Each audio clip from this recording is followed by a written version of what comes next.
Innover, financer, accompagner. La Caisse d'épargne de Midi-Pyrénées, partenaire des acteurs de l'économie. Bonjour Jean Paoletti. Bonjour. Vous êtes le directeur régional d'ERDF Midi-Pyrénées Sud. Oui. Vous avez inauguré en septembre le réseau intelligent électrique SoGrid qui est testé par 1000 foyers toulousains. Comment se passe cette expérimentation? Les premières étapes sont très concluantes. On est très content puisqu'on a fait des premiers tests de communication pour vérifier que le message passait bien et il passe très très bien. Donc pour l'instant on est assez confiant. On va commencer là, à poser les premiers compteurs et donc ça se passe très bien. Bon, vous utilisez pour SoGrid une technologie qui s'appelle la technologie CPL pour courant porteur en ligne. Oui. Expliquez-nous sa particularité. La particularité des courants porteurs en ligne, c'est comme le nom l'indique, c'est un message qui passe au travers des câbles et donc qui ne nécessite pas un autre moyen de communication que l'usage du réseau électrique lui-même. Donc c'est assez économique et semble-t-il assez performant. C'est quelque chose qu'on peut comparer au réseau bas débit dont on parle beaucoup en ce moment ou...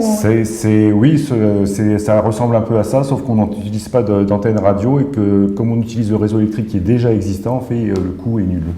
Alors SoGrid est un démonstrateur qui devrait permettre à ERDF de mieux gérer la production d'énergie renouvelable et puis aussi pour les véhicules électriques.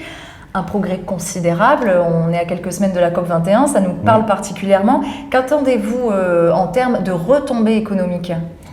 En termes de retombées économiques, il y a déjà la capacité à accepter finalement sur un réseau existant toutes les énergies, donc que ce soit des ENR ou autres, sans difficulté, et d'arriver en même temps à recevoir les véhicules électriques. Donc ça, c'est déjà un premier intérêt, c'est que ça marche. Le deuxième intérêt, c'est que c'est un projet qui est une première mondiale et donc qui n'existe pas ailleurs. Et donc il y a une potentialité énorme en termes de développement économique, puisque tous les partenaires qui sont associés à ERDF vont pouvoir développer dans le monde cette technologie. Ça veut dire que la France, pionnière avec ce démonstrateur, pourrait revendre cette technologie, c'est ça que Absolument, c'est exactement ce que je suis en train de dire. Très clairement, pour en avoir discuté avec un certain nombre de scientifiques qui sont venus sur Toulouse, qui n'étaient pas forcément d'ailleurs des Français, je pense notamment à des gens du MITEC qui sont venus. Oui. On a un objet concurrentiel très intéressant. Au-delà déjà du compteur Linky, qui est déjà un objet très intéressant, cette technologie pourrait nous permettre de faire un développement économique à maille française, européenne, voire mondiale.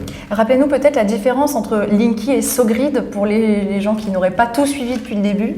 Linky, c'est un projet qui est industriel. On va poser les premiers compteurs là, sur Toulouse courant du mois de décembre. Donc c'est un projet qui vit naturellement. Là, SoGrid, on est sur une expérimentation, donc on est à 20 ans, donc 10-20 ans. Et donc la question est de préparer l'avenir et donc d'être en amont, si j'ose dire, des problèmes que nous allons rencontrer dans les années à venir. Donc c'est vraiment un projet expérimental. Sur ce projet, justement, vous êtes en partenariat avec Toulouse School of Economics qui va se servir des données générées par SoGrid sur les foyers qui testent le dispositif. Pourquoi faire finalement récupérer ces données ? L'idée donc de récupérer les données va nous permettre d'étudier les comportements et de corriger ces comportements par une tarification. Et donc dans ce cadre-là, Toulouse School of Economics bien sûr est très intéressant puisqu'ils peuvent nous aider finalement à changer le comportement de la société dans son ensemble. Par exemple, aujourd'hui, on parle d'éoliennes. L'éolien comme le solaire sont des énergies qui sont interruptibles. Dès lors qu'elles s'interrompent à des moments cruciaux, c'est des appels de pointe, nous sommes amenés à consommer du CO2 parce que nous faisons appel à du thermique. Et dans ce cadre-là, le jeu est de savoir comment arriver à avoir un comportement adapté qui limite la part de carbone. Donc les conséquences sont à la fois chez les producteurs, mais aussi chez les clients. Un dernier petit mot à quelques semaines de la COP21. Qu'est-ce que vous attendez de ce grand sommet contre le réchauffement climatique et est-ce que vous êtes optimiste sur son issue ? De toute façon, il faut être optimiste puisqu'on parle quand même de l'avenir du monde. Donc je peux que soutenir tous les gens qui vont essayer de négocier quelque chose qui nous permettra à nos enfants, nos arrière-petits-enfants de vivre avec un comportement énergétique un peu moins complexe à suivre dans le futur. Merci beaucoup Jean Paoletti. Merci. Innover, financer, accompagner la Caisse d'épargne de Midi-Pyrénées, partenaire des acteurs de l'économie.